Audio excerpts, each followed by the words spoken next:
योजना मंजूर केली ते दादांनी केले, तडकरे साहेबांच्या मुलींनी केली. या लोकांनी समाजातील प्रत्येक घटकाला संधी देण्याचं काम केलं आहे. आज दादांच्या मंत्रिमंडळामध्ये सर्व जाती धर्माचे नेते आहेत. असं मुस्लिम समाज देगलूर शहराची संस्कृती आहे की देगलूर शहरामध्ये हजरत शाहूद्दीन रफाई दर्गा आणि वैकुंठवासी धुंडा महाराज हे दोन संस्थान आहेत. वारकरी संप्रदायाचा मोठा वारसा आपल्याला मिळालेला आहे. एकमेकाची भाईचारा राहिली पाहिजे.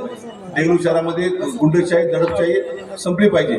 या सर्व गोष्टीसाठी आम्ही आपल्यासमोर उभे आहोत. येणाऱ्या काळामध्ये विकासाच्या बाबतीत जाहीरनामा प्रसिद्ध झाल्यानंतर आता तडकरे साहेबांना आमच्या जाहीरनाम्यामध्ये आम्ही केली 10 वर्षाची कामं आणि भविष्यात करणारी कामं तर दोन्हीचा लेखाजोखा दिलेला आहे. काँग्रेस पक्षानं त्याच्या जाहीरनाम्यामध्ये 5 वर्षात आपण काय दिवे लावले ते आपल्याला काही सांगितले नाही. त्यामुळे मित्रांनो, काँग्रेस पक्ष हा जातीवादी पक्ष आहे. मुस्लिम समाजाच्या अल्पसंख्याक मताचं ध्रुवीकरण करून राजकारण करून ते निवडून येतात. त्यानंतर मुस्लिम समाजात ते काही देत नाही.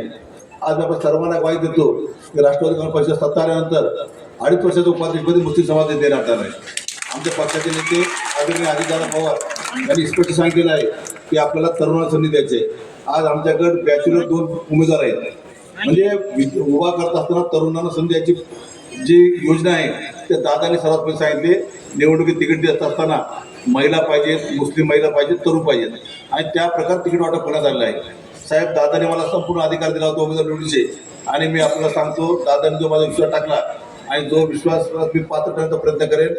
देगलूर शहरामध्ये सर्व समाजाचे लोक आपल्या पाठीशी आहेत. मागच्या निवडणूक पराभव झाल्यानंतर मी त्याचं आत्मचिंतन केलं, आत्मपरीक्षण केलं, प्रत्येक बुथच्या मतदाराची पाहणी केली. त्यानंतर मला ज्या काही चुका आढळून आल्या माझ्या त्या दुरुस्त करायचा मी प्रयत्न केलेला आहे. आणि मित्रांनो, परत एकदा सांगतो, विकासाच्या बाबतीत आम्ही कुठेही काही पडणार नाही, आमचा पक्ष काही पडणार नाही. आज राज्याचा अर्थखातं दादाकडे आहे. दादाचा वादा आहे आपला सर्वांचा विकास करण्याचा. मी बारामती पाहिलो, गोवा पाहिलो, असे शहरं पाहिल्यानंतर आपलं शहर त्या मार्गावर गेलं पाहिजे हे वाटतं स्वाभाविक आहे. त्यामुळं अनेक लोक माझ्या टीका करताना एकरी भाषेत बोलायचे, पण मला तर एकरी भाषेत बोलायचं नाही. त्यांना 2 तारखेच्या मतदानातून उत्तर द्यायचं आहे. तर मित्रांनो, आपल्या सर्वांना परत विनंती करतो, राष्ट्रवादी काँग्रेस पक्षाच्या अध्यक्षपदाचे उमेदवार सौभाग्यवती विजयमालाताई बालाजीराव टेकाळे आणि सर्व सदस्य यांना आपण घड्याळ्या मशीनवरील बटनापुढे खटका दाबून त्यांना विजय करायचा आहे आणि विकासाचं देगलूरचं बंद पडलेलं रथ आपला पूर्वत चालू करायचा आहे आणि देगलूर शहराचा विकास मोठ्या प्रमाणात करायचा आहे. या प्रकरणी मी यावेळी मी आपल्या सर्वांना विनंती करतो आणि आपल्या सर्वांना आश्वासित करतो की येण्या निवडणूक झाल्यानंतर आपल्या सर्वांची जी कामं आहेत ते कामं करण्यासाठी आम्ही कटिबद्ध आहोत. आम्ही राष्ट्रवादी काँग्रेस पक्ष हे पक्ष म्हणून काम करत नाही, तर एक परिवार म्हणून काम करता.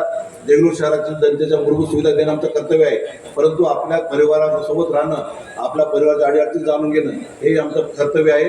त्यासाठी आपण राष्ट्रवादी काँग्रेस पक्षाच्या उमेदवार विजय करा. आपण एक परिवार म्हणून काम करू. देगलूर शहराची 1 लाख लोकसंख्या आहे, 45,000 मतदार आहेत. ही आपण एक कुटुंब म्हणून वागू, अशा प्रकारची ग्वाही यावर मी देतो. आणि कार्यक्रमाला थोडा उशीर झाल्याबद्दल दिलगिरी व्यक्त करतो. थोड्याच वेळात तटकरे साहेब दादा येणार आहे. तर सर्वप्रथम आता आपण काही पक्षप्रवेश करून घेऊ. मी माझा प्रस्तावित थांबतो.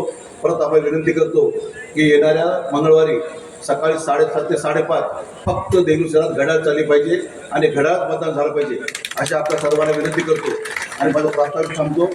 आपला काही प्रवेश करून द्यायचे आहेत.